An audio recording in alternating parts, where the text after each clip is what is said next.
अस्सलामुअलैकुम अज़ीज़ तलबा, मैं वसीम ख़ान, आप सबका ऑनलाइन टीचर ख़ान्स अकेडमी के इस तालीमी चैनल में मैं आप तमाम तलबा व तालिबात का खुशामदीद करता हूँ, इस्तकबाल करता हूँ।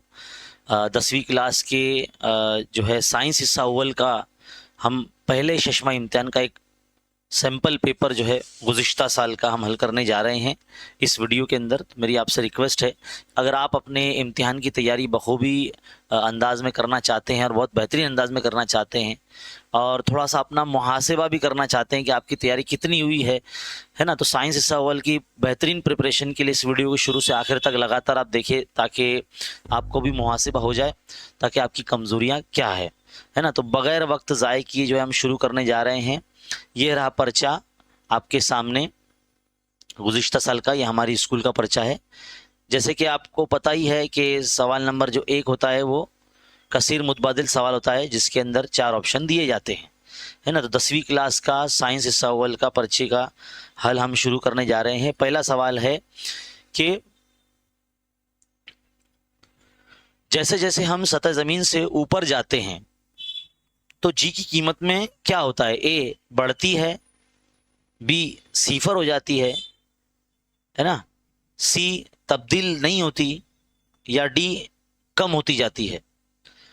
तो आप तमाम बच्चे जिनका कॉन्सेप्ट क्लियर है, जिसने हमारी दरसी किताब का सफ़ा नंबर 8 बखूबी पढ़ा होगा, तो सतह ज़मीन पर तो जी की कीमत सबसे ज़्यादा होती है 9.832, है ना। और ये हमेशा अमल करती ही रहती है। ऐसा नहीं कि भाई सुबह फजर बाद से लेके दोपहर तक ही अमल कर रही है, उसके बाद थोड़ा रिलैक्स हो जाती है ये कुव्वत, ऐसा नहीं है।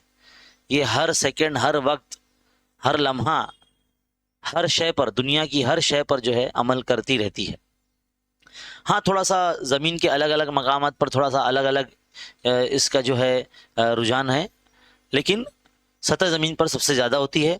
लेकिन ऊंचाई पर भी जाएंगे तो जैसे जैसे हम ऊपर जाते रहेंगे तो जो है ज़मीन की जो शक्ली कशिश है वो धीरे धीरे कम होने लग जाती है। तो इसका जो सही जवाब है ऑप्शन डी, कम होती जाती है।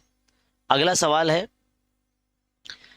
अलकली ज़मीनी धातुओं की गिरफ्त 2 है, यानी जदीद दर्जल में उन्हें डैश जगह दी गई है। तो भाई जाहिर सी बात है, जब जिसकी ग्रुप 2 है यानी वो गिरफ्त 2 है, तो वो जो है ग्रुप 2 में रखा जाएगा, है ना। अगर आप अपनी किताब में सफ़ा नंबर 23 पर, इस पर 23 पर अगर आप देखते हैं तो वहां पर आपको एक दौरी जदौल नज़र आएगा, जिसके अंदर आप देख सकते हैं ग्रुप 1 है, जिसकी तमाम अंसुर जो है उनके आखिरी मदार में जो इलेक्ट्रॉन की तादाद 1 है ना। और ग्रुप 2 में जो जितने भी है beryllium, magnesium, calcium, strontium, barium, radium, ये तमाम जितने भी ग्रुप 2 में रखे गए हैं अल्कली जो है धातें हैं, ज़मीनी धातें हैं, ये इनको जो है आखिरी मदार में 2 ही इलेक्ट्रॉन है, इसलिए इनको ग्रुप 2 में रखा गया है। इसके नाम जो है आप याद रख सकते हैं। बेरिलियम, मतलब याद रखने की एक तरीका भी मैं बता दूं आपको। वैसे इनके नाम है beryllium, magnesium, calcium, strontium, barium, radium, है ना। इस तरह से बेटा मांगे कार स्कूटर बाप राजी, ऐसे याद रखने का, देखो, है ना, हंसने की कोई जरूरत नहीं है। बेटा मांगे कार स्कूटर बाप राजी, इस तरह से आप जो है इन अनासिर के इनिशियल्स, जो नाम के जो पहले लेटर है, उससे एक अटपटा सा जुमला बनाकर आप इसे इनके नाम याद रख सकते हैं। आगे बढ़ते हैं। अगला सवाल है, फिर सल्फेट की कलमी जो है वो गहरे सब्ज रंग की होती है। ये आपको पता होना चाहिए, सबक नंबर 3 में या सबक नंबर 8 में आपने पढ़ा होगा। वैसे तो सबक नंबर 8 आपके यहाँ हुआ नहीं होगा, पहले 5 सबक पर मबनी है जो पर्चा इस वक्त आप देख रहे हैं। आपकी स्कूल में भी जो है पहले 5 सबक पर मबनी एक पर्चा, मतलब जो पर्चा लिया जा रहा है फर्स्ट सेमेस्टर का, तो आपके लिए ये लाइव सेशन बहुत ही कारआमद और सूदमंद साबित होगी। ठीक है, आगे बढ़ते हैं। सवाल नंबर 4 की तरफ। जब बर्फ़ पिघलता है तो उसके हजम में जो है वो कमी वाक़ई होती है, और जब बर्फ़ जम जाता है तो उसके हजम में इजाफा होता है। ये आप याद रखेंगे, मुस्तकिल कभी नहीं रहता और कमी बेशी होती रहती है, ये तो पता है। बढ़ते हैं आगे अगले सवाल की तरफ। शॉर्ट सर्किट के दौरान बरकी दौर में बरकी रौ के बहाव में क्या होता है? इजाफा होता है, कमी होती है, तब्दीली कोई नहीं होती या मरहलेवार इजाफा होता है। अब आपको पता होना चाहिए शॉर्ट सर्किट होता कब है, जब इलेक्ट्रिसिटी का फ्लक्चुएशन होता है, कम ज़्यादा जब होती रहती है ना, तो एकदम से जब अचानक जब बढ़ जाता है तब शॉर्ट सर्किट होता है। तो इजाफा होता है तभी जो है शॉर्ट सर्किट होता है, यानी बरकी दौर में आग लग जाती है ना। कमी होती तो लाइटें ही बंद हो जाती, कोई तब्दीली होती नहीं, ऐसा तो पॉसिबल ही नहीं है। मरहलेवार बढ़ती है, ऐसा कब होगा जब एक मुतदिल तार और जीरो तार जो है आपस में जो है टच होते रहेंगे, है ना। तो इस तरह से मरहलेवार इजाफा होता रहेगा और बढ़ता रहेगा। वैसे तो इजाफा ही होता है, मरहलेवार इजाफा नहीं होता, एकदम से इजाफा हो जाता है। तो मरहलेवार इजाफा, ये ऑप्शन डी जो है ये भी गलत है, तो ऑप्शन सही ए है। अब बारी आती है सवाल नंबर 1 का बी, जिसमें आपको जो है जोड़ियां भी पूछी जाती है। तो इसमें जोड़ियां दी गई है बरकी रौ। तो बरकी रौ का ताल्लुक किस चीज़ से, देखो ओहम जो है बरकी एक तरह से मज़ाहमत की इकाई है, वोल्ट जो है बरकी कवा के फ़र्क की इकाई है ना। तो एम्पियर जो है बरकी रौ की इकाई है, तो इसलिए बरकी रौ का ऑप्शन सी सही जवाब होगा। बढ़ते हैं आगे अगले सवाल की तरफ। दर्ज झेल बयान सही है या गलत? बोला गया है कि कमियत एक सिमती मिकदार है। बिल्कुल ये बयान गलत है, ये बयान जो है गलत है। कमियत जो है गैर सिमती मिकदार है। ये पूरे यूनिवर्स में, दुनिया के बाहर भी अगर आप निकल जाएं तो आपकी कमियत जितनी है, आपकी कमियत उतनी ही रहेगी, बदलेगी बिल्कुल भी नहीं। हमारी ज़मीन की भी जो कमियत है वो भी उतनी है, बदल नहीं रही है, घटरी बटरी नहीं है, उतनी है ना। तो उस कमियत एक गैर सिमती मिकदार है, पहले ही सबक के अंदर जो है आपको बताया गया है। आगे बढ़ते हैं अगले सवाल की तरफ। मुतफर्रिक जुज अलहदा कीजिए। लिखा है नाइट्रोजन, न्यूयॉन, आर्गन, हीलियम। अब आप देखेंगे ये जो 3 है ये सीफर ग्रुप के अनासिर है, नियॉन, आर्गन, हीलियम। नाइट्रोजन जो है ना ये सीफर ग्रुप में यानी 18वें ग्रुप में, यानी गैर आमिल गैसों में, इनके साथ में बिल्कुल नहीं। आप देख सकते हैं नाइट्रोजन यहाँ आता है, एक तरह से यहाँ आता है, और बाकी तमाम यहाँ से पूछे गए थे। हाइड्रोजन, नियॉन, आर्गन, है ना, इस तरह से हीलियम, नियॉन, आर्गन, तो ये सीफर ग्रुप के अनासिर है, ठीक है। तो इस तरह से आपको पता होना चाहिए। और मुतफरिक जुज़ किस तरह से अलग होगा, बस आपको पता होना चाहिए। जो अनसुर के बारे में है, जो अनासिर की जमात बंदी वगैरह आपने पढ़ी होंगी, धात, अधात, धातनुमा, या किस ग्रुप में है, ग्रुप वाइज और दौर के हिसाब से भी जो इनको याद रखना चाहिए। तो इस तरह के सवालात जो है इम्तिहानात में मुतफरिक जुज़ में पूछे जाते हैं, है ना। अब बोला गया सवाल नंबर 4 में कि पहली जोड़ी के अंदर ताल्लुक देख के दूसरी जोड़ी मुकम्मल कीजिए। कॉपर आयोडाइड ये खाकी रसूब होता है, तो AgCl क्या होता है भाई, ये सफ़ेद रसूब होता है ना, सफ़ेद कलर का सफ़ेद रसूब होता है, ये आप याद रखेंगे, ठीक है। अब बढ़ते हैं आगे हमारे अगले सवाल की तरफ।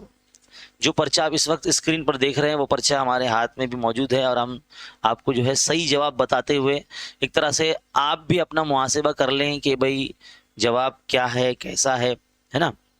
नुक्ते शबनम सबक नंबर 5 से पूछा गया है ना। किसी भी हवा को अगर जो है जब वो सैरशुदा हो जाती है, बुखारात से लबरेज हो जाती है, तो उसे हम नुक्ते शबनम कहते हैं। सबक नंबर 5 के अंदर अगर हम जाएंगे तो आपको पता चलेगा।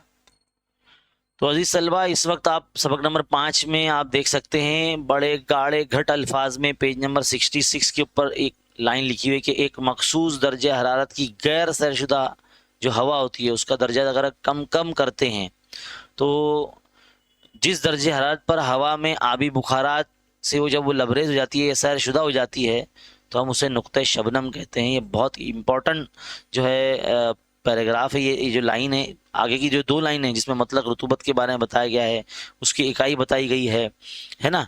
ये भी जो इम्तिहान में पूछा जाता है, जो कि हमने अपने इम्पोर्टेंट वाले वीडियो में बताया है। अगर आपने हमारा इम्पोर्टेंट वाला वीडियो नहीं देखा है तो देखो चैनल पे आने के बाद साइंस इस सवाल देखो 12 दिन पहले डाला गया, जिसको तकरीबन 1500 से ज़्यादा लोगों ने देखा है ना, जिसमें हमने बताया कि फर्स्ट सेमेस्टर इम्तिहान में पहले 5 असबाक में कहाँ कहाँ से सवालात बन सकते हैं वो हमने बताया है। तो इसे आप बगौर देखें, और फिर जो है पेपर सोल्यूशन के हमने और भी वीडियोस जो है बनाए हुए हैं। अगर आपने हमारे वीडियो का डिस्क्रिप्शन अगर नहीं देखें तो बिल्कुल देखिए, वीडियो का डिस्क्रिप्शन में एक प्लेलिस्ट का मैंने लिंक दे रखा है, जिसमें साइंस हिस्सा अव्वल के तमाम पर्चों के सोल्यूशन, यानी अब तक जितने भी, जब से हम वीडियो बना रहे हैं, तो फर्स्ट सेमेस्टर के पर्चे हमने काफ़ी सालों के हल किए हैं, बोर्ड इम्तिहान के हल किए हैं, सभी के लिंक आपको दे दिए जाएंगे। अगर आप सिर्फ पेपर के सोल्यूशन के वीडियो ही अगर देख लेंगे तो आपकी बहुत बेहतरीन तैयारी हो जाएगी। ऑलमोस्ट किताब में हर सबक के सारे टॉपिक कवर हो जाएंगे, है ना। ठीक है, आगे बढ़ते हैं सवाल नंबर 2 की तरफ। सवाल नंबर 2 क्या बोला गया है? बोला गया है कि खाने का तेल लंबे अरसे तक महफूज रखने के लिए हवाबंद डब्बे का इस्तेमाल करना मुनासिब होता है। सवाल यह है कि खाने का तेल लंबे अरसे तक महफूज रखने के लिए हवाबंद डब्बे का इस्तेमाल करना मुनासिब है। वो इसलिए है क्योंकि हवाबंद डब्बे में जो है ना, कि तकसीद का अमल एक तरह से स्लो हो जाता है, धीमा हो जाता है, यानी सड़ता नहीं है अनाज, ये जो तेल है या घी है ना। तो जब खुरदुनी खाने को तेल लंबे अरसे तक रखा जाता है तो उसे तकसीद होती है उसकी, और ऐसे महासिल बनते हैं जिनसे नागवार बू आती है। इसलिए कभी कभार जब देखते हो कि भाई काफ़ी लंबे अरसे तक रखा हुआ जो घी है, तो उसमें से एक नागवार बू, जिसको हम रेंसिड, है ना, सड़ांड कहते हैं एक तरह से, है ना, बहुत तकलीफ हो जाती है। बच्चे और घर के जो लोग होते हैं ऐसे आंखें नाक कर लेते एकदम, और नागवार बू का इशारा करते हैं। तो हवाबंद डब्बे में रखने से तेल की तकसीद का अमल थोड़ा सा स्लो हो जाता है, धीमा हो जाता है, और तेल ज़्यादा लंबे अरसे तक महफूज रहता है। ठीक है, इस तरह से आपको पॉइंट वाइज लिखना है, क्योंकि 2 मार्क्स के लिए ये सवाल होते हैं। 3 सवाल आते हैं, 2 करने होते हैं, और 2 सवाल करने पर 4 मार्क्स आपको मिलते हैं। आगे है, दौरी दल में बाएं जानिब से दाएं जानिब जाते हुए जौहरी निस्बत बतदरीज कम होता। तो अजीज तलबा, अगर आप देखें तो आपको नजर आएगा कि एक दौर में बाएं से दाएं, यानी उल्टे हाथ की तरफ से सीधे हाथ की तरफ अगर आप जाते हैं, है ना, मगर आपको किताब में अगर लेकर चलूं मैं हमारे दौरी जदल की तरफ, तो बाएं से दाएं यानी लेफ्ट साइड से राइट साइड की तरफ जब हम जाते हैं तो क्या होता है, जौहरी निस्बत में बतदरीज कमी देखी जाती है। जौहरी निस्बत मतलब उसके साइज जो है ना वो थोड़ा छोटा होता चला जाता है, और जौहरी अदद में एक एक का इजाफा होता है, और यानी मरकज़े में जब एक एक का जब इजाफा होता है जौहरी अदद के अंदर, तो जो मरकज़े में प्रोटॉन होते हैं, मस्बत बारदार जो होते हैं, वो भी बढ़ने लग जाते हैं। तो बाहर के मदार में अगर इलेक्ट्रॉन की तादाद अगर बढ़ेगी तो मरकज़े में प्रोटॉन की तादाद भी बढ़ती है। तो जब नफ़ी वाला जो जर्रा है इलेक्ट्रॉन वो बढ़ेगा, और मस्बत बारदार जर्रा जो बढ़ेगा, तो नफ़ी जमा और नफ़ी के अंदर कशिश का अमल होता है। तो इस तरह से जो है ना एक खिंचाव पैदा होता है मरकज़े की तरफ से, बाहर के जो है मदारों को खींचा जाता है एक तरह से, तो जिसकी वजह से साइज जो है ना थोड़ा सा कम हो जाता है ना। और अलबत्ता इजाफी इलेक्ट्रॉनिक, जो मैंने अभी आपको कहा ना, बिल्कुल वही बात यहाँ लिखी हुई है कि अलबत्ता इजाफी इलेक्ट्रॉनिक बैरूनी मदार में जमा होते रहते हैं, और मरकज़े में इजाफी मस्बत बारदार जो जर्रा है यानी प्रोटॉन वो भी बढ़ता रहता है, और इलेक्ट्रॉन मरकज़े की तरफ ज़्यादा कुव्वत से खींचा जाता है, जिसकी वजह से जौहरी जसामत कम हो जाती है और जौहरी निस्बत भी कम हो जाता है। यानी अगर हम दौरी जदल में अगर देखें उल्टे हाथ की तरफ से सीधे हाथ की तरफ अगर जाते रहेंगे तो कैसा होता है कि भाई मदार में इलेक्ट्रॉन की तादाद बढ़ती चली जाती है, तो जितनी इलेक्ट्रॉन बढ़ती चली जाएगी तो उनका जसामत उतनी कम होती चली जाएगी। लेकिन अगर आप दौरी जदल में ऊपर से नीचे की जानिब आएंगे, यानी इस तरह से नीचे की जानिब आएंगे, यानी हाइड्रोजन, लिथियम, सोडियम, पोटाशियम, अगर आप देखेंगे तो यहाँ जौहरी की जसामत बढ़ती है, क्योंकि यहाँ पर मदार भी बढ़ते हैं, मदारों के अंदर इलेक्ट्रॉन की तादाद भी बढ़ती है, इसलिए जसामत जो है बढ़ती जाती है। और जसामत इसलिए बढ़ती जाती है क्योंकि इलेक्ट्रॉन की तादाद काफ़ी जो है बढ़ती है बाहर के मदारों में, तो जब उससे दूरी ज़्यादा हो जाती है ना मरकज़े से आखिरी मदार की, तो उसमें खिंचाव थोड़ा सा कम पाया जाता है, जिसकी वजह से जो प्रोटॉन है ये उतनी खिंचाव से खींच नहीं पाता बाहर के मदारों को या इलेक्ट्रॉन को, जिसकी वजह से वो उनकी जसामत बरकरार रहती है और बढ़ती चली जाती है। तो इसलिए हम ये भी कह सकते हैं कि जब दौरी जदल में अगर आप अनासिर को ऊपर से नीचे की जानिब अगर गौर करेंगे तो जौहरी जसामत बढ़ती है, जौहरी निस्बत बढ़ता है। लेकिन अगर उल्टे हाथ की तरफ से सीधे हाथ की तरफ अगर जाएंगे दौरी जदल में, तो वहाँ पर जौहरी निस्बत कम होता है, जौहरी जो जसामत भी जो है कम होती है। तो ये एक कॉन्सेप्ट जो आपको पता होना चाहिए, ठीक है। अब बारी आती है सवाल नंबर 3 की। सर्द ममालिक में सर्दी के मौसम में तालाब का पानी मुंजमिद यानी जाता है, जिसकी वजह से आबी हैवानात और नबातात जिसमें जिंदा रहते हैं। तो एक तरह से हमको बताना है कि जिंदा कैसे रहते हैं वो इतने ठंडे ममालिक में और ठंडे पानी में आबी जानवर जिंदा कैसे रहते हैं। तो इसका एकदम सीधा सा जवाब है, जो पानी के खिलाफ मामूल रवैया एक तरह से सर्द ममालिक में सर्दी के मौसम में जब फिजाई कुर्रे का जो दर्जा है वो 0 डिग्री से नीचे चला जाता है, यानी एक तरह से माइनस में चला जाता है, तो तालाब की सतह पर बर्फ की तह बन जाती है एक तरह से, है ना। और पानी के खिलाफ मामूल रवैये की वजह से उस तह के नीचे जो बर्फ की चादर एक तरह से बन जाती है, उसके नीचे 4 डिग्री सेंटीग्रेड का या सेल्सियस का जो पानी मौजूद रहता है। और बर्फ हरारत का गैर मौसिल है, इसलिए वो उस पानी से माहौल में हरारत के तबादले को रोकता है और दर्जे हरारत 4 डिग्री पर मुस्तकिल बना रहता है, और इसलिए आबी हैवानात और नबातात उस पानी में जिंदा रहते हैं। तो पानी के खिलाफ मामूल रवैये की बुनियाद पर जो है जो आबी जानदार है वो जिंदा रहते हैं। तो ये बहुत ही इंपॉर्टेंट जो है साइंसी वजूहत इस वक्त आपने देखी, ये आपकी स्कूल इम्तिहान में जो है पूछी जा सकती है। 3 सवाल यहाँ पर हल हो गए हैं। बढ़ते हैं आगे सवाल नंबर 2 के बी की तरफ। यहाँ पर हर सवाल 2 मार्क्स के लिए ही होता है। 3 सवाल यहाँ पर आपको करने होंगे, 6 मार्क्स आपको यहाँ पर मिलेंगे। पहला सवाल है, याद रखिए सवाल नंबर 2 में 2 मार्क्स के लिए जो है हल करदा सवाल भी आता है। तो अजीज तलबा, हल करदा सवाल ये है कि एक मतलब जो एक मिसाल ही है हमारे सबक से लिए गई, सबक नंबर 4 से, कि एक बल्ब को 250 वोल्ट से जोड़ा गया है। तो ये 250 वोल्ट जो है ना, इसका बरकी कवा का फर्क है, यानी वी है। इससे 0.27 ए यानी एम्पियर बरकी रो गुजरने, तो बल्ब की ताकत कितनी होगी। अब सबसे पहली बात यह है कि आपको पता होना चाहिए, आपकी टेक्स्ट बुक में ना, अगर आपने सबक का मुताला बड़ा अच्छा किया है तो पेज नंबर जो है 67 है शायद, है ना। 1 मिनट, आपको किताब में भी ज़रा देख लेना है। आपकी दरसी किताब में सबक नंबर जो 4 है ना, सबक नंबर 4 में 60 यानी 48, हाँ 48, पेज नंबर 48 पर जो है ना, पेज नंबर 48 पर जो है आपका ये कॉन्सेप्ट है जिसमें बर्क की ताकत के बारे में बताया गया है ना। तो P is equal to V into I इसका फॉर्मूला है, जिसमें V जो है वो बरकी का फर्क यानी 250 है, I जो है ना आपका 0.27 एम्पियर है। अब आप इसको अगर ज़रब कर देते हो तो आपको मिलेगा 67.5, है ना, वाट। क्या मिलेगा? वाट, W। तो ये इतना सा करने के आपको 2 मार्क्स मिलेंगे, ठीक है।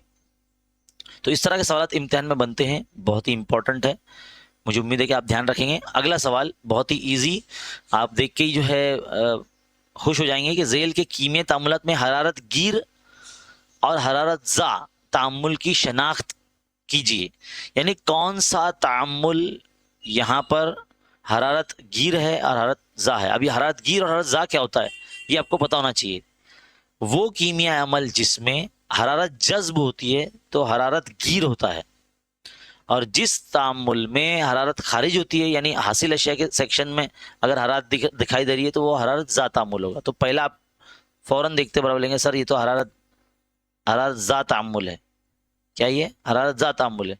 अब देखो ये जो समोसा बना हुआ है, ये तीर की निशान के ऊपर डेल्टा बना हुआ है, ये गर्म करने की निशानी है। यानी एक तरह से देखो एक मुरक्कब जो है वो गर्म करने पर तहलील हो रहा है, 2 हासिल अशिया यहाँ पर मिल रही है, तो ये हरारती तहलीली अमल की भी मिसाल है और हरारत गिर तामुल की भी मिसाल है। तो हरारत गिर तामुल ये है। आप इसको अगर अच्छे तरीके से जदौल बना के लिखेंगे ना तो ज़्यादा बेहतरीन और खूबसूरत लगेगा।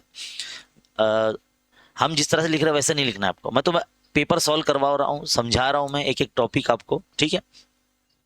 अब कैल्शियम ऑक्साइड को पानी में मिला के एक तरह से आप देख सकते हैं कैल्शियम वैसे पानी पे तैरता है ना, पूरी तरह से कीमिया अमल नहीं करता। तो कैल्शियम हाइड्रोक्साइड जिसको लाइम वाटर हम कहते हैं, यानी चूने का पानी जिसे कहते हैं, वो हमको मिलता है और नतीजे में हरारत खारिज होती है। तो ये भी जो है हरारत ज़ा तामुल है। क्या ये हरारत ज़ा तामुल है। तो जहाँ पर भी आपको हासिल अशिया के सेक्शन में जब हरारत नज़र आएगी, जो कि यहाँ दो मिसालों में है, ए और सी में, तो ये हरारत ज़ात तामुल हो गई। लेकिन जो हरारत देखो स्टार्टिंग में नज़र आ रही है, फिलहाल यहाँ पे कैल्शियम कार्बन, जिसको चूने का पत्थर हम कहते हैं, है ना, तो इसको गर्म करने पर कोक और कार्बन डाइऑक्साइड गैस यानी काला धुआं निकलता है गर्म करने पर। तो ये भी क्या है, हरारत गिर है, हरारत गिर है, गिर तामुल है। इस तरह से आप ध्यान में रखेंगे, ठीक है। अब बारी आती है अगले सवाल की, सवाल नंबर 3। होप का आला साफ सुथरा नामजद शक्ल बनाइए। सबक नंबर 5 में होप का आला, जिसके अंदर पानी के खिलाफ मामूल रवैये की जो एक तरह से हम पैमाइश कर सकते हैं, वो आपको देखने को मिलेगा। पेज नंबर आप यहां पर निकालेंगे, देखिए ये है होप का आला। ये शक्ल आपको बनानी है, एक इस्तवाना नुमा बर्तन है जिसमें पानी है ना, और एक बर्तन और बीच में बनाया गया है जिसमें जो है इंजमादी आमेज़ा है ना, और दो जो है थर्मामीटर आपको यहाँ नज़र आ रहे हैं, और यहाँ पर भी एक हिस्सा आपको बर्तन का बना देना है, ठीक है। तो इस तरह से आप बना देंगे तो आपको 2 मार्क्स मिल जाएंगे। अब बारी आती है सवाल नंबर 4 की। सवाल नंबर 4 में बोला गया कि कमियत और वजन में फ़र्क बताइए। 8वीं क्लास से हम ये पढ़ते आ रहे हैं कमियत और वजन क्या होता है ना। अगर आप अपनी किताब में, एक मिनट, किताब के अंदर अगर आप जब आ जाते हैं, देखिए ये है कमियत और वजन के बारे में। देखो 2-2, 3-3 पॉइंट आपको लिखने हैं ताकि आपको 2 मार्क्स पूरे मिल सके। कमियत क्या होती है ये आपको पता होना चाहिए कि भाई किसी भी शय की कमियत जो होती है उसके अंदर मौजूद मादे की मिकदार को हम कमियत बोलते हैं। 7वीं क्लास में भी कमियत के बारे में था साइंस में, और 8वीं क्लास में भी कमियत के बारे में मालूमात थी जो आपने पढ़े होंगे, ठीक है। तो ये पहला पॉइंट हो जाएगा इसका। दूसरे पॉइंट में आप बोलेंगे भाई ऐसा निज़ाम इसकी का 1 किलोग्राम है। कमियत एक गैर सिमती मिकदार है, मतलब हर जगह यकसा होती है, ये बदलती नहीं है। ये 3 पॉइंट इधर ही हो गए, 2-2 पॉइंट भी लिख दिए तो बहुत है।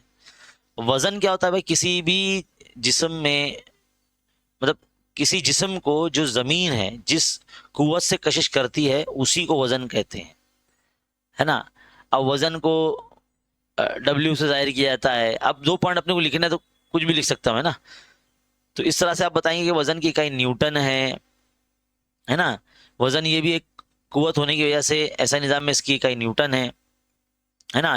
लेकिन ये सिमती मिकदार है, हर जगह पे वजन जो है थोड़ा सा, जैसा भी अगर ये सतह ज़मीन पर हमारा वजन जो है, इसका जब हम जैसे ही चांद पर चले जाएंगे तो वो एक तरह से 1/6 गुना हो जाएगा हमारा वजन, है ना। तो यानी वजन बदलता है अलग सतह पर जाने पर या अलग सैयारों पर जाने पर हमारा जो वजन है बदल जाता है, ठीक है। जितने भी एस्ट्रोनॉट होते हैं, है ना, खलाबाज जो होते हैं, जो जब किसी सतह पे जाते हैं, किसी ज़मीन पर जाते हैं वो, तो वहाँ पर उनका वज़न अलग होता है, ठीक है।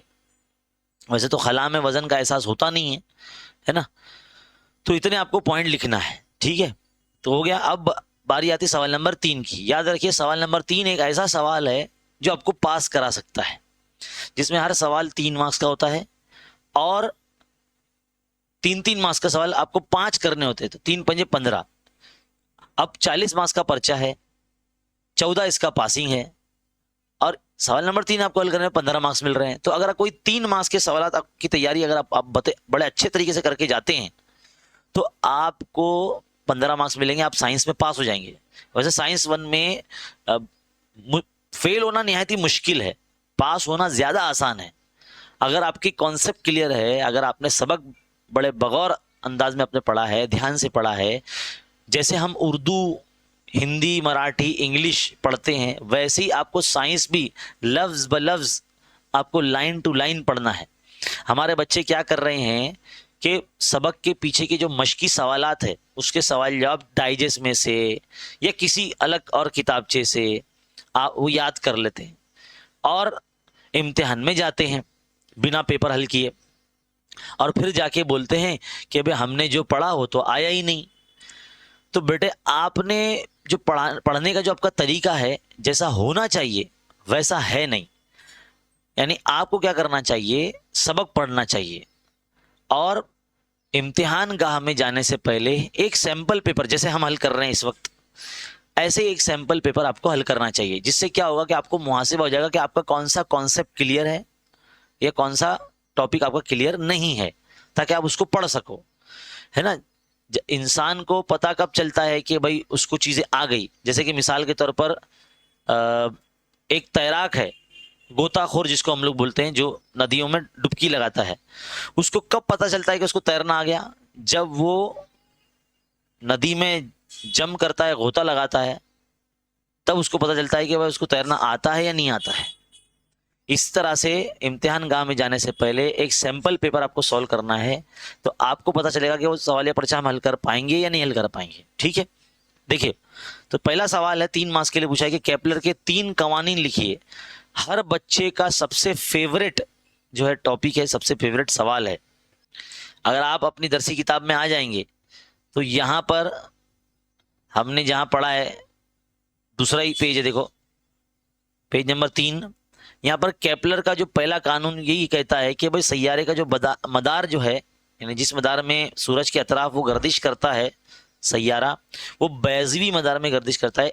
इलिप्टिकल शेप होता है वो, और सूरज जो होता है ना उसका नुक्ता मास का होता है। वैसे देखा जाए तो इलिप्टिकल शेप के 2 नुक्ता मास का होते हैं, लेकिन यहाँ सूरज एक ही नुक्ता मास का बताया गया, क्योंकि 2 सूरज तो हमारे पास है ही नहीं, हमारे जो है ब्रह्मांड में या हमारे कहकशा के अंदर 2 सूरज तो है नहीं फिलहाल, है ना। जितना जो हमारा निजाम शमसी उसके अंदर 2 सूरज नहीं, एक ही सूरज है। तो इसलिए उसको मरकज मानकर, यानी उस इलिप्टिकल मदार को मरकज मानकर, जिसका मरकज है सूरज कहलाता है। तो ये पहला आपका जो है कानून है केपलर का, कि सैयारे का जो मदार है, सैयारा जो है वो जमीन अपना सूरज के अतराफ में बैजवी मदार में गर्दिश करता है और सूरज उसका नुक्ता मास का होता है। दूसरा कानून ये है कि सैयारे को सूरज से जब जोड़ा जाता है तो जो खत बनता है, खत मुस्तकीम, वो यकसा वक्त में यकसा रकबा तय करता है। यानी ये जो ए से बी तक जो उसने हरकत किया है सैयारे ने, तो जितना रकबा इसने तय किया है, उसी तरह से जब वो नुक्ता सी से नुक्ता डी की तरफ जाएगा और जितना रकबा तय करेगा, वो रकबा भी इस पहले रकबे की तरह सेम होगा। अब केपलर का तीसरा कानून कि सूरज के अतराफ मदार में गर्दिश करने वाले सैयारे का गर्दिश करने के लिए जो टाइम लगता है, तो उस वक्त का मुरब्बा उस सैयारे को सूरज से जो फासला है, उस फासले का मकब के वो रास तनासुब में होता है। यानी T² बटे R³ बराबर के मतलब केपलर्स कांस्टेंट, यानी केपलर का मुस्तकिल, ये आप लिखेंगे। तो इस तरह से 3 ये पॉइंट लिखने पर जो है ना आपको 3 मार्क्स मिलेंगे, जो कि बहुत ही इंपॉर्टेंट है। अब बारी आती है अगले सवाल की। बोला गया है कि मेंडलीव के दौरे-जल की खूबियां लिखिए। बहुत ही इंपॉर्टेंट है। देखो सवाल नंबर 3 में और या 2 के बी में मेंडलीव की दौरे-जल की खूबियां या खामियां में से कोई भी एक सवाल बार बार पूछा जा रहा है, तो आप इसकी तैयारी करके ही रखिए। मैं आपको दिखाता हूं, अपनी किताब में हम लोग चलेंगे, जो हमारा सबक नंबर 2 है, इसमें हम जाएंगे। तो अजीज तलबा, पेज नंबर हम जो है 19 पे चलेंगे। तो पेज नंबर 19 पे देखो खूबियां आ गई है। तो सबसे पहले हम यही लाइन लिखेंगे कि भाई मेंडलीव एक ऐसे साइंसदान थे जिन्होंने उस वक्त की जितने भी मालूम अनासिर थे उनको बहुत सही तरीके से तरतीब देने की उन्होंने कोशिश की। ऐसे हम पहला पॉइंट लिखेंगे। दूसरा पॉइंट जो उनका कुलिया था उस वक्त का, जो कि बाद में तो बदल गया, लेकिन अनासिरी खुशियत उनकी जौहरी कमियत से दौरी तफावल रखते हैं, ये दूसरा पॉइंट आप लिख लेंगे। तीसरा पॉइंट आप ये बताएंगे कि जब वो दर्जाबंदी कर रहे थे अनासिर की, तो एक बेरिलियम नाम का जो है जौहर था जिसकी कमियत 14.09 थी, जिसको बदल के उन्होंने 9.4 कर दिए। और उन्होंने बेरिलियम को जो है ना बोरॉन से पहले रखा, है ना। उसके बाद फिर आप ये बताएंगे कि उन्होंने कुछ 3 जगहें छोड़ दी थी उस वक्त में जब वो दर्जाबंदी कर रहे थे जमातबंदी कर रहे थे एक तरह से अनासिर की, तो 3 नामालूम अनासिर को उन्होंने नाम लिखा था, एका बोरॉन, एका एल्यूमिनियम, एका सिलिकॉन। जब बाद में वो दरियाफ्त हुए वो 3 अनासिर जिनकी जौहरी कमियत 44, 68 और 72 थी, उनका नाम बाद में पड़ा, एका बोरोन का नाम पड़ा एका स्केंडियम, एका एल्यूमिनियम का नाम उन्होंने बाद में रखा गैलियम, और एका सिलिकॉन का नाम रखा उन्होंने बाद में जर्मेनियम। ये 3 नाम ये बार बार ना अलग अलग जगहों पर अलग अलग तरीके से पूछे जाते हैं। जैसे कि जोड़ियों में पूछा जाता है, जैसे कि एक जोड़ी को देख के दूसरी जोड़ी मुकम्मल करने में आता है, या मुतफरिक जुज अलग करने में आता है ना, इस तरह से भी पूछा जा सकता है। तो इसको करना है, तो इतनी आपको पॉइंट लिखने हैं, है ना। और भी इसमें पॉइंट आप ऐड कर सकते हैं। यहाँ पर जो पेशन गोई की थी उन्होंने, तो वो 3 अनासर उनको मालूम भी पड़ गए थे, उन्होंने नाम दिया। फिर हम ये लिखेंगे कि जितने भी मेंडलीव के दर्जल में जो ऐसे भी अंसुर थे जो कीमिया अमल में हिस्सा नहीं लेते, जिनके आखिरी जो मदार मुकम्मल है वो हालत सुकून में है, जिसमें जिनको हम रईस गैसें कहते हैं, जो कि सीफर ग्रुप में या 18वें ग्रुप में रखे जाते हैं। तो 19वीं सदी के आखिर में जब हीलियम, नियॉन, आर्गन वगैरह रईस गैसों की दरियाफ्त हुई, तो मेंडलीव ने इब्तदाई जदवल में कोई तब्दीली ना करते उनके लिए अलग ग्रुप बनाया, सीफर ग्रुप बनाया या रईस गैसों का ग्रुप बनाया। तो इस तरह से ये उनकी खूबियां हम बयान करेंगे। इम्तिहान में खामियां भी आ सकती है, इसकी भी तैयारी करें। मैं तो यही बोलूँगा कि देखो मैंने जो वीडियो बनाया है इंपॉर्टेंट वाला, उसमें मैंने टिक करा था कि भाई खामियां भी पूछी जाती है इम्तिहानात में। ठीक है, बढ़ते हैं आगे अगले सवाल की तरफ। अब बोला गया है कि जोड़ियां लगाइए। आपको एक जदौल दी गई है और यहाँ पर कुछ अमल की किस्में दी गई है, तकसीदी अमल, हटाव का अमल और तरकीबी अमल। और आपने हर किसी ने पढ़ा होगा, आपकी टीचर ने भी आपको बहुत अच्छे तरीके से पढ़ाया होगा कि तरकीबी अमल किसको बोलते हैं, तहलीली अमल किसको बोलते हैं, हटाव का अमल क्या होता है, दौरे हटाव का अमल क्या होता है, या रेडॉक्स तामुल क्या होता है। ये सब आपको पढ़ाया होगा सबक नंबर 3 में, है ना। उसकी मिसालें भी आपको लिखवाई होंगी टीचर ने, बोला गया होगा कि भाई इसको याद रखिए। तो देखो उसको ही थोड़ा जंबल अंदाज में आपको पेश किया, यानी आमिल अशिया और हासिल अशिया जो आपको लाइन से साथ में लिखनी है। तो सबसे पहले अगर मैं देखूं तरकीबी अमल जो हम पढ़ते हैं उसमें क्या होता है कि जो 2 कीमियाई अमल दो जो है आमिल अशिया मिलके, यानी आप देख सकते हैं आमिल अशिया ये है ना, और हासिल अशिया इधर आएगी, तो ये दोनों जो है ना साथ में रहेंगे। यानी इस तरह से लिखेंगे हम Fe प्लस S FeS, यानी 2 कीमिया अमल, इस अमल के दौरान, यानी तरकीबी अमल ऐसा अमल है जिसमें 2 आमिल अशिया मिलके एक मुरक्कब हासिल अशिया बनाते हैं। तो ये तरकीबी अमल हो गया। उसके बाद अगर हम देखें हटाव के अमल के लिए, तो हटाव के अमल में क्या होता है, एक तेज आमिल अशिया किसी कमजोर आमिल जो है अंसुर की जगह ले लेती है। एक तेज आमिल जो अंसुर है वो कमजोर आमिल की जो जगह ले लेता है कीमिया अमल के दौरान, तो इस तरह से मुरक्कब बनता है इसमें भी।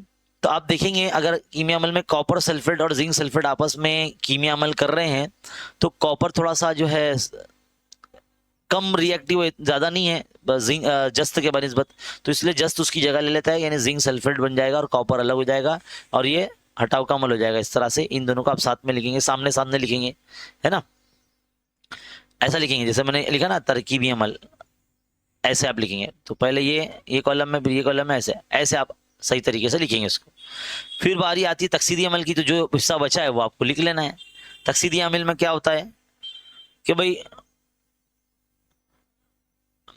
देखो यहाँ पे लिखा ना कॉपर और प्लस ऑक्सीजन, तो ये क्या बना 2CuO।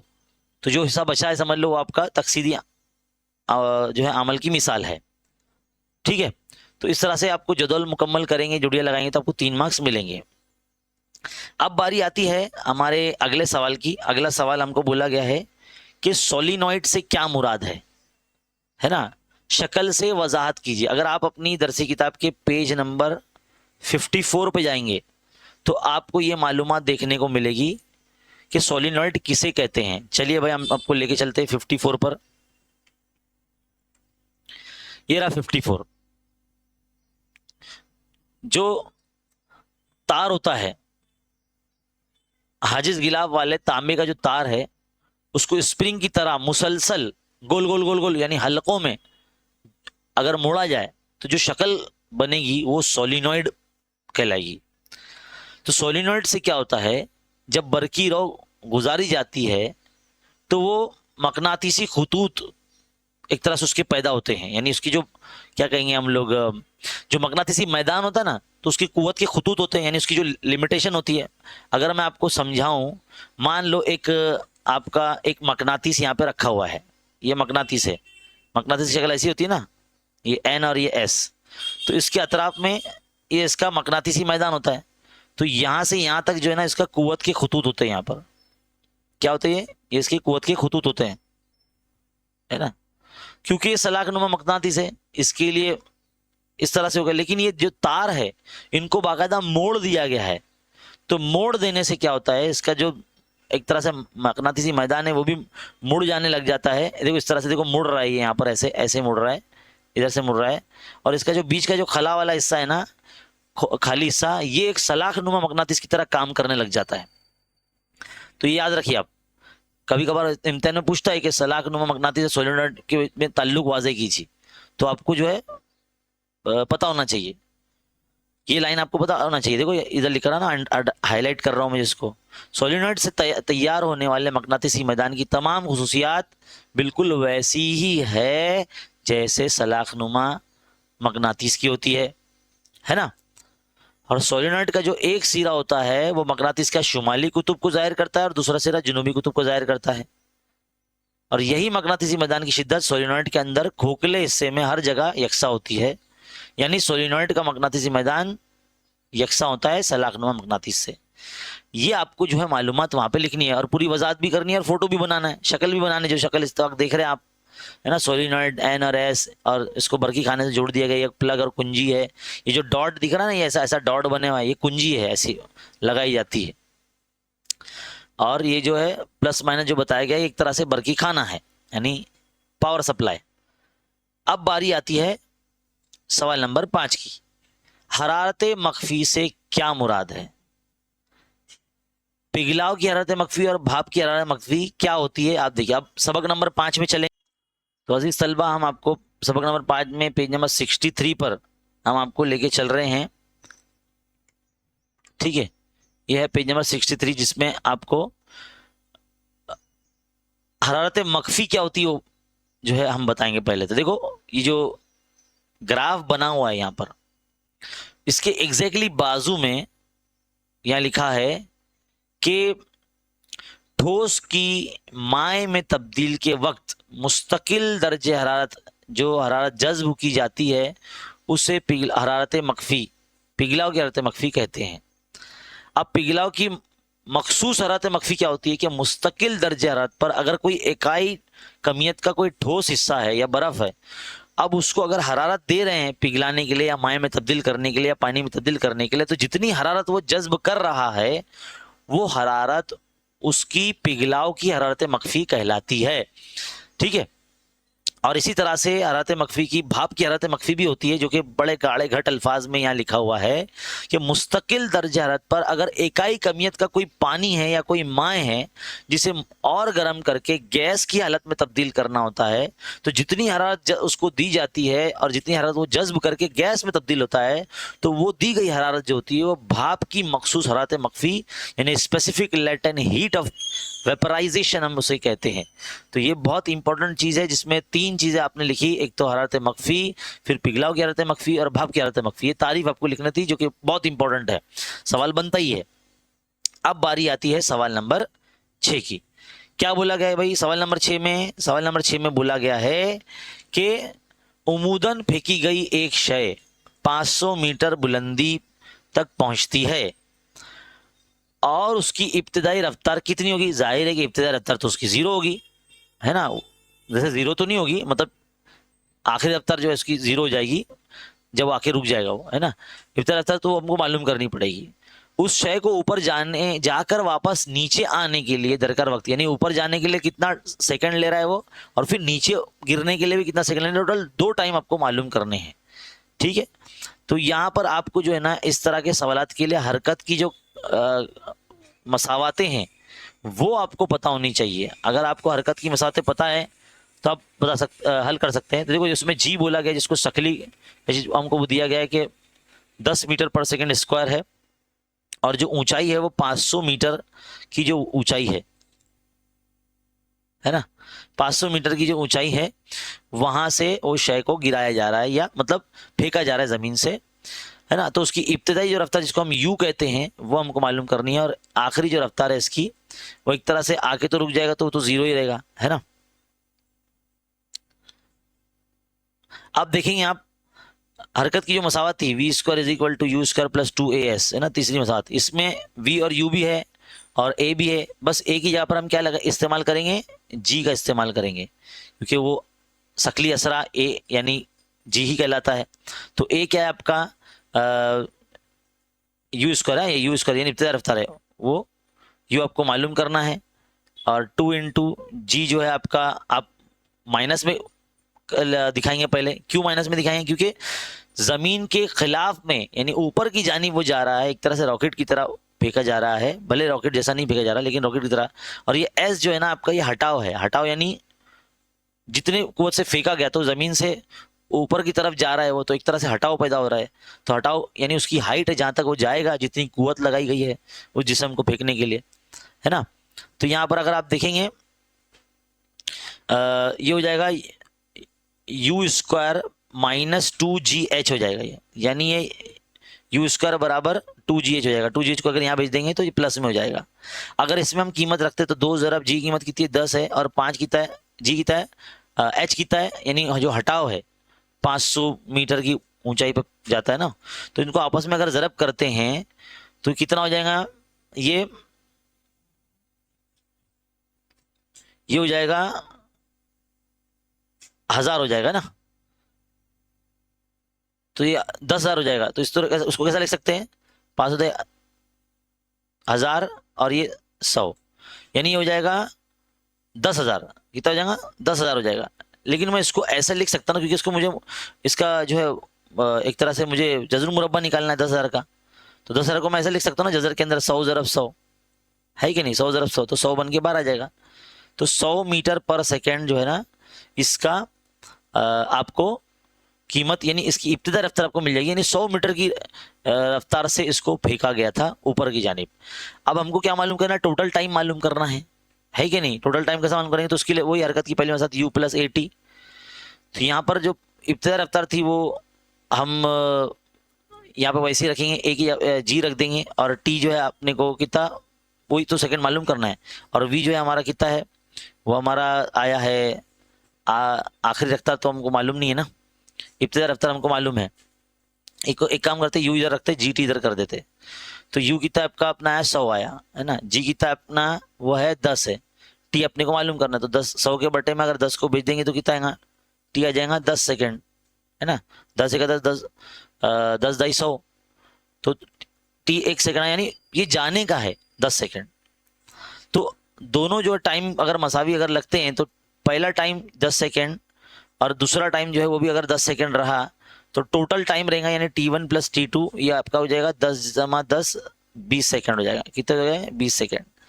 तो इस तरह से उस शय को जिसको 100 मीटर पर सेकेंड की रफ्तार से उसको जब फेंका गया ऊपर तो 10 सेकेंड वो जाने के लिए और इस तरह से 10 सेकेंड आने के लिए, तो ये टोटल 20 सेकेंड इसको लगे, ऐसा हम बता सकते हैं, है ना। अब बढ़ते हैं आगे, सवाल नंबर 7 की तरफ जाते हैं। सवाल नंबर 7 अगर आप देखें तो आपको बोला गया है कि दिए हुए बयान की मदद से नाम लिखिए। क्या बोला है, नाम लिखिए। तो बोला गया सिफर ग्रुप वाले, सिफर गिरफ्त वाले ग्रुप का नाम है। अब पेज नंबर अगर मैं 23 पे आपको ले चलूं, देखिए ये पेज नंबर 23 सिफर ग्रुप वाला मैंने आपको बताया था कौन सा ग्रुप है, ये आखिरी वाला ग्रुप नंबर 18 जो किसी कीमिया अमल में हिस्सा नहीं लेते, बड़े मतलबी लोग है ये, है ना। इन्हें हम कहते हैं रईस गैसे, है ना, रईस लोग हैं, अमीर लोग हैं, तो ये किसी कीमिया अमल में हिस्सा नहीं लेते, तो 18वें ग्रुप में इनको रखा गया है। तो ये जो सिफर ग्रुप वाला जो ग्रुप है वो है 18वां ग्रुप, तो उसका जो आंसर जो आएगा वो आएगा क्या आएगा 18 ग्रुप आएगा। तो आप सिर्फ लिखेंगे 18वां ग्रुप या ग्रुप 18। अब बोला गिरफ्त एक वाली अधातों का खानदान, गिरफ्त एक किसकी है, तो भाई पहला जो ग्रुप है इसमें सबकी गिरफ्त एक है, सबके नहीं, ये नहीं है, एक तरह से ये नहीं बोलेंगे हम लोग, ये नहीं है, माफ कीजिएगा। गिरफ्त एक किसको बोलेंगे, जिसके आखिरी मदार में एक ही इलेक्ट्रॉन की कमी है हालत सुकून में आने के लिए, यानी मुसम्मन की हालत में आने के लिए। तो ये बोलेंगे हम group number 17, fluorine, chlorine, bromine, iodine और एस्टेटाइन, है ना। फिर कल बाहर आई आंटी, ऐसे याद रखेंगे। हेलोजन ग्रुप का खानदान है ये, जिसके अंदर जो है आखिरी मदार में एक इलेक्ट्रॉन की कमी रहती है मुसम्मन में आने के लिए, है ना। देखो आप फ्लोरीन की अगर मिसाल दूं तो ये कितना है, ये इसका जौहरी अदद 9 है, तो इसकी इलेक्ट्रॉन तश्कील क्या होंगी, 2,7 होंगी। यानी हालत सुकून में आने के लिए किसी भी अंसर को उसके आखिरी मदार में 8 इलेक्ट्रॉन चाहिए। अब यहाँ तो 7 है, यानी इसकी गिरफ्त कितनी है, 1 है। तो गिरफ्त बोलते किसको है, बहुत सारे बच्चे बड़े गलत तरीके से उसकी जो है वजाहत करते हैं। अगर हम किताब के अंदर देखेंगे कि गिरफ्त किसे कहते हैं, कि किसी भी अंसुर की इलेक्ट्रॉन खोने या हासिल करने का जो रुझान है वो उसकी गिरफ्त तय करता है। देखो यहाँ पे लिखा है कि देखो गिरफ्त के बारे में लिखा है यहाँ पर। वैसे हम तो 8वीं क्लास से हम लोग पढ़ते आ रहे, सबक नंबर 5 में जौहर की अंदरूनी साख्त वो सबक था। 8वीं क्लास की किताब उठा के देखना, थोड़ा सा बेसिक क्लियर हो जाएगा आपका। उसमें बोला गया है कि किसी भी अंसुर की जो इलेक्ट्रॉन खोने और हासिल करने का जो रुझान है वो उसकी गिरफ्त कहलाती है ना। ये आपको ध्यान में रखना है, ठीक है। तो देखो ना लिखा है, गुज़िश्ता जमात में आपने पढ़ा है कि अनासिर की जौहर के बैरूनी मदार में इलेक्ट्रॉन की तादाद, यानी गिरफ्ती इलेक्ट्रॉन की तादाद से अनासिर गिरफ्त तय कर दी जाती है। तो ये तो है ही, लेकिन एक एक्चुअल जो बोलते ना कि उसकी जो असल जो गिरफ्त उसकी जो तारीफ है वो ये है कि कोई भी अंसुर जिसके अंदर इलेक्ट्रॉन देने और लेने की जो सलाहियत है वो उसकी गिरफ्त कहलाती है। समझ लो कोई इलेक्ट्रॉन ले रहा है, कोई दे रहा है ना, इस तरह से। और अच्छे तरीके से इंशाल्लाह इसको हम एक्सप्लेन करेंगे। वैसे मैंने काफ़ी सारे वीडियोस में गिरफ्त के बारे में बहुत अच्छे तरीके से बताया है। फिलहाल अभी थोड़ा सा हल्का हल्का भूल रहा हूँ मैं, लेकिन फिलहाल मैंने आपको किताब में बता दिया है ना। थोड़ा सा 8वीं किताब जरा देख लेना उठा के, उसमें बहुत अच्छे तरीके से दिया हुआ है। आगे बढ़ते हैं। तो इधर पे देखो इसका आंसर हेलोजन है। हेलोजन यानी ग्रुप नंबर 17, है ना। ग्रुप 17 का जो है कि जो एलिमेंट्स हैं वो गिरफ्त 1 वाली अधातों का खानदान कहलाएगा। अब बोला गया कि गिरफ्त 4 वाले 2 अनासिर के नाम। गिरफ्त 4 किस करेगा, गिरफ्त 4 किस करेगा, है ना, वो अपना कार्बन और सिलिकॉन है। देखो ये देखो दिख रहा है गिरफ्त 4 वाले, यानी जिनके आखिरी मदार में एक, देखो अभी कार्बन के बारे में अगर मैं देखूं तो इसका जौहरियत कितना 6 है, तो 4,2 सॉरी 2, उल्टा लिख दिया, देखो मैंने, माफ करना, जल्दी जल्दी में होता है ऐसा। 2,4, तो पहले मदार में 2 और आखिरी मदार में 4, यानी इसको सुकून में आने के लिए, यानी इसका मुसम्मन पूरा करने के लिए इनको 4 इलेक्ट्रॉन की जरूरत है। तो इसकी गिरफ्त भी कितनी हो जाएंगी, 4 हो जाएंगी। तो 4 इसकी इलेक्ट्रॉन की इसको जरूरत है हालत मुसम्मन में आने के लिए, इसके लिए इसकी गिरफ्त भी 4 होंगी। लेकिन आखिरी मदार में जितने इलेक्ट्रॉन इसके हैं 4, ये भी गिरफ्त इलेक्ट्रॉन कहलाएंगे 4, समझे। ये एक बात है। इसी तरह से सिलिकॉन का भी मामला है। तो आप इसका जो जवाब है आपका वो कार्बन और सिलिकॉन आएगा। क्या आएगा, कार्बन और सिलिकॉन, इस तरह से बताएंगे। अगला सवाल देखो, 8 सवाल आते हैं भाई सवाल नंबर 3 में। 3 8 24, एक तरह से 24 मार्क्स की तैयारी कर रहा हूं मैं आपकी, लेकिन इसमें आपको करने 5 होते हैं, ठीक है। बढ़ते हैं आगे। जब सोडियम क्रोमेट के महलूल में बेरियम सल्फेट का महलूल मिलाया जाता है तो एक रसूब हासिल होता है। अपनी किताब में ना ये एक तरह से हल करने के लिए दिया है अपने को, ना। किताब में अगर जाएंगे ना पेज नंबर 38 पर, अपने अगर अपनी किताब में अगर पेज नंबर 38 पे जाएंगे तो आपको देखो नजर आएगा। एक मिनट, अरे किताब किधर यार, मैं कहाँ टाइप कर रहा हूँ। ये देखो ये है आई, एक मिनट, यही है हाँ, यही है। दोहरा हटाव का जो अमल की मिसाल है ना वो यही है। देखो सोडियम क्या है, बेरियम सल्फेट दिख रहा है, बेरियम सल्फेट और पोटेशियम डाइक्रोमेट। ये जो सवाल है ना ये बहुत इंपॉर्टेंट है, 3 मार्क्स में बनता है ये, वेरी वेरी इंपॉर्टेंट है ये। इसको भी आप टिक मार्क कर लें। और इसका जो हल है आपके टीचर ने पढ़ाते वक्त जरूर बताया होगा। नतीजे में रसूब बनता है, इसका कलर क्या होता है वगैरह वगैरह आपको याद रखना है, ठीक है। तो यहाँ पर अभी सवाल ये पूछा गया है कि भाई इस रसूब का रंग कैसा आता है। भाई पीला होता है, जर्द रंग का होता है ना। ये आप कलर का बड़ा मामला है, बहुत सारे मुरक्कबात के कलर पूछे जा रहे हैं। जर्द तो पीला, ये आप याद रखेंगे ना। है ना, इस तरह से। इस रसूब का नाम क्या है? तो भाई BaCrO4, BaCrO4 है ना, बेरियम क्रोमेट बोलते हैं इसको। क्या बोलते हैं? Barium chromate. जब सोडियम क्रोमेट से मिला रहे हैं तो जाहिर सी बात है सोडियम का जो क्रोमेट है वो बेरियम के साथ जुड़ जाएगा, है ना। देखो आयनों का तबादला हो रहा है एक तरह से, दौरे हटाव की मिसाल है ये। वो कीमिया अमल जिसमें जब आयनों का तबादला होता है, नतीजे में रसूब बनता है, प्रेसिपिटेट बनता है ना। और इस कीमिया अमल का जो नाम है आप दौरे हटाव का अमल बोलेंगे, दौरे हटाव का अमल, इस तरह से। तो देखो 3 सवाल के जवाब दे दिए, 3 मार्क्स मिल गए। सवाल नंबर 8 मतलब 3 यहाँ पे मुकम्मल। तीसरे सवाल का 8वां सवाल था ये, पूरे 8 सवाल हल किए हम लोगों ने, है ना। तालियां तो बनती है, शुक्रिया। सवाल नंबर 4, सवाल नंबर 4 में ये बोला गया है कि साफ सुथरी नामजद शक्ल की मदद से एसी जनरेटर की साख्त, बनावट और तरीक़ेकार की वजाहत कीजिए। एसी जनरेटर जो बरकी रॉ की पैदावार करता है। तो अजीज तलबा हम लोग पेज नंबर 60 पर चलेंगे हमारे अपनी किताब के। तो हमको यानी अपना सबक नंबर जो 4 जहाँ खत्म होता है ना वहीं पर आपको मिलेगा। ये वो आला है जिससे बरकी रॉ पैदा होती है ना। देख सकते हैं आप, जनरेटर बोला ना, तो जनरेटर का काम क्या है? बरकी रॉ पैदा करना, ठीक है। तो इसका तरीक़ेकार आपको याद रखना है, कैसे जो है होता है ये। देखो यहाँ देख सकते हैं शक्ल में 4.20 नाम की शक्ल है ये। इसमें आप देख सकते हैं बीच में एक नाल-नुमा मकनातीस है, बीच में एक जो है एक रिंग बनी हुई है ABCD नाम की, उसको जोड़ दिया गया है गैल्वेनोमीटर से, है ना, जो बरकी रॉ की पैमाइश को जाहिर करता है। यानी इसके मकनातीसी मैदान में जो हम तब्दील लाकर बरकी रॉ पैदा करते हैं। देखिए कभी कभार शक्ल भी आ जाती है इम्तिहान में एसी जनरेटर के ऊपर, और 4 सवाल के जवाब आपको देने पड़ते हैं। और मैंने काफ़ी सारे पर्चे मैंने हल कराए हैं जिसके अंदर आपको वो सवाल भी मिल जाएगा जनरेटर के ऊपर। तो जो मकनातीस के 2 कुतुबैन के दरमियान में ABCD एक हल्का है, एक रिंग है, वो रखी जाती है। उस हल्के के 2 सिरे जो है R1 R2 को 2 मौसिल कड़ियों से यानी कार्बन के ब्रश के जरिए जोड़ा जाता है। दोनों कड़ियाँ महवर पर मजबूती से लगी हुई होती हैं, लेकिन कड़ी और महवर के दरमियान एक महजूज ग़िलाफ होता है और महवर को बैरूनी आले की वजह से घुमाया जाता है। एक बैरूनी एक आला कुछ तो होता है जिससे घुमाया जाता है, जिसकी वजह से हल्का ABC घूमने लगता है। अब B1 और B2 साकिन ब्रश के सिरे गैल्वेनोमीटर से जुड़े होते हैं, जो जैसा शक्ल में दिखाया गया है, जिसकी वजह से बरकी दौर में बरकी रॉ की बहाव की सिमत वाज़ेह होती है।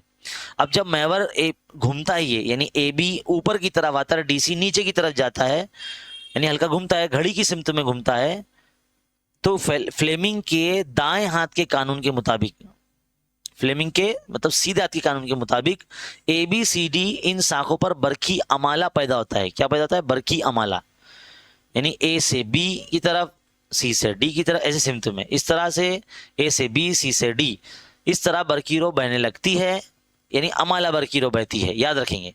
इसके आगे बरकी दौर में बरकी रॉ B2 से लेके इस तरह से, ये B2 से लेके गैल्वेनोमीटर और वहां से B1 की तरफ घूम जाती है। अगर एक फेरे वाला हल्का जो ABCD के बजाय बहुत ज़्यादा फेरों वाले हल्के इस्तेमाल करें तो कई गुना बरकी रॉ बहने लगेगी। फिलहाल तो ये एक ही जो है छर्रा है, एक ही रिंग है जिसको घुमाया जाता है और इसके घूमने से काफ़ी नॉमिनल सी जो है बरकी रॉ गुजरती है।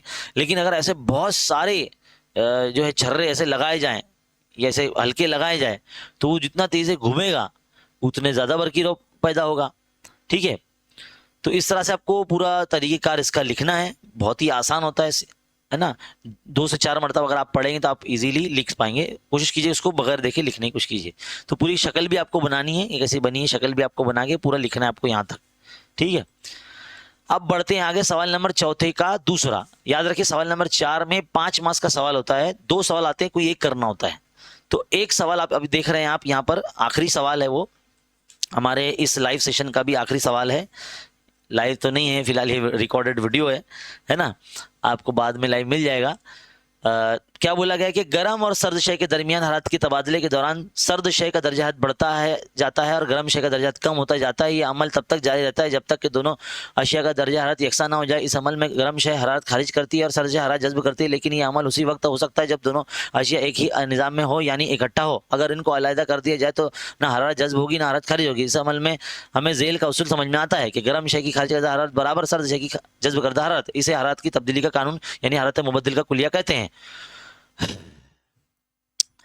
अब 5 सवाल यहां पूछे जाएंगे। पैराग्राफ अच्छे से पढ़ लेने के बाद सवाल का जवाब आप बखूबी कर दे सकते हैं। पहला सवाल, हरारत की मुंतकिली कहां हो रही है? भाई हरारत की मुंतकिली गर्म शय से सर्द शय की तरफ हो रही है, ये लिखेंगे आप, है ना। नंबर 2, ऐसी हालत में हरारत का कौन सा उसूल आपके जहन में आता है? भाई हमारे जहन में हरारत के तबादले का कानून या हरारत की तब्दीली का कानून या हरारत मुबद्दिल का कुलिया हमारे जहन में आता है। नंबर जीम, ये उसूल मुख्तसरन कैसे बयान किया जा सकता है? अरे भाई वही लिखना है कि भाई अगर दो जिस्म जो काफ़ी गर्म है, एक गर्म है एक जिस्म, और समझ लो 2 गोले हैं, थोड़ा सा और अच्छे तरीके से बताता हूं मैं, 2 गोले हैं समझ लो। एक को अपने लाया अंटार्कटिका से एकदम ठंडा, आखिरी ठंडा, और एक गोला अपन ने लेकर आए भाई एकदम गरम, दहकता हुआ गरम गरम भट्टी से एकदम लाल लाल, अब भी लाए उसको, और दोनों को रख दिए एक निज़ाम में, मतलब एक बॉक्स में, एक रूम के अंदर रख दिए जो सब तरफ से पैक है, जिसको एक खिड़की झरोका कुछ भी नहीं है, रख दिए उसको। क्या होगा? हरारत जज्ब करेगा ठंडा जिस्म, ठंडी शय जो हरारत जज्ब करेगी, गर्म शय जो है हरारत खारिज करेगी। ये अमल तब तक चलता रहेगा, जज्ब करना खारिज करना, जज्ब करना खारिज करना, तब तक चलता रहेगा जब तक दोनों जिस्मों के टेम्परेचर बराबर नहीं हो जाते, तब तक ये अमल चलता रहेगा, है ना। इसे हरारत मुबद्दिल कुलिया कहते हैं। आगे चौथा सवाल, इसी उसूल का इस्तेमाल शय की कौन सी खुसूस की पैमाइश के लिए किया जाता है?